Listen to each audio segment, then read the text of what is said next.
আসসালামু আলাইকুম দর্শকবৃন্দ। মার্কিন যুক্তরাষ্ট্রের একটি জাহাজ টয়লেটের দুর্গন্ধের কারণে এই জাহাজটি তারা যুদ্ধ করতে পারতেছে না এবং জাহাজে থাকা যে নাবিক আছে, সৈনিক আছে, তাদেরকে নিয়ে সমুদ্রে থাকাও আর সম্ভব হচ্ছে না। বিষয়টা আসলে কতটা সত্য আর এখানে কতটাও বা যুক্তিসম্মত?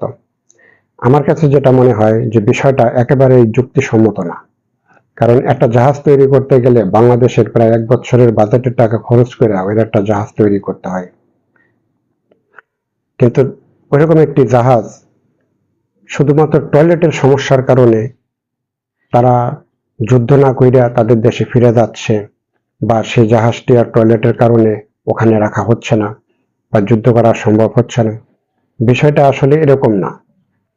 আমরা অনেক সময় বাংলাদেশের রাজনীতি দেখছি। বাংলাদেশের রাজনীতি কখনো যদি সারা বাংলাদেশের মানুষ আওয়ামী লীগের বিরুদ্ধে কথা বলতো, তাহলে আওয়ামী লীগ সরকারের ভিতরের থেকে এমন একটা রাজনীতির চাল চালতো যে তাদেরকে নিয়ে কথা বলা বাদ দিয়ে সারা বাংলাদেশের মানুষ কি করতে জানেন?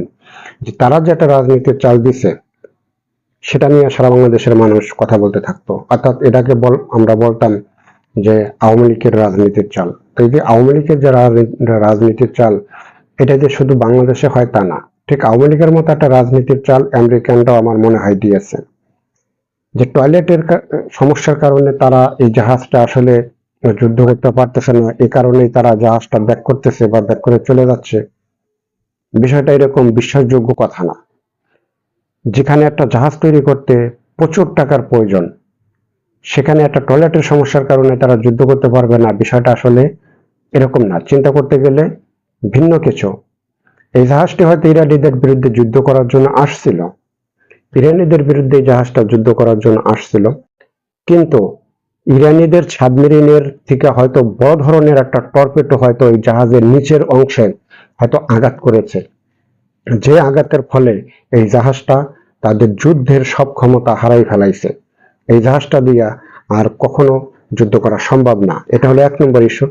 2 নম্বর ইস্যু হলো ইরানের যে ড্রোন আছে, সেই ড্রোন হামলা চালাইয়া জাহাজের উপরের অংশে হয়তো বড় ধরনের একটা ক্ষতি করে তারা ফেলাইছে, যার কারণে হয়তো যুদ্ধ করা সম্ভব হচ্ছে না। এটা হলো 2 নম্বর। 3 নম্বর হয়তো ইরানের থেকে হয়তো খুব শক্তিশালী একটা মিসাইল এসে পড়েছে। সেই মিসাইলটা হয়তো জাহাজের উপরের অংশ ছেদ কইরা সেটা একবারে ভিতরে ঢুকে গেছে, ভিতরে ঢুকে হয়তো একবারে চূর্ণ বিচ্ছিন্ন করে ফেলাইছে। এই জাহাজটার হয়তো আর যুদ্ধ করার মতো কোনো পরিস্থিতি নাই। একটু ঠান্ডা মাথায় চিন্তা করলে জিনিসটা বোঝা যায়। এক টয়লেটের সমস্যাটা এটা খুবই সিম্পল একটা বিষয়, খুব ছোট একটা বিষয়। এটা হলো একটা ওয়ারিং এর বিষয়।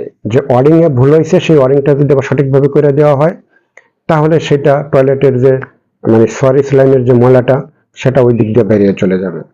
সেটার জন্য আর কোনো মানে যে কি দুর্গন্ধ, সেটার জন্য জাহাজে ছড়াবে না। এটা খুব ছোট একটা বিষয়, কিন্তু এই ছোট বিষয়টা নিয়ে একটা জাহাজ যুদ্ধ করবে না, চলে যাবে, এটা আসলে আমার কোনোভাবেই বিশ্বাস হচ্ছে না। আমি যে 3টা জিনিস তুলে ধরলাম, 3টার থেকে যে কোনো একটা জিনিস ওখানে হয়েছে।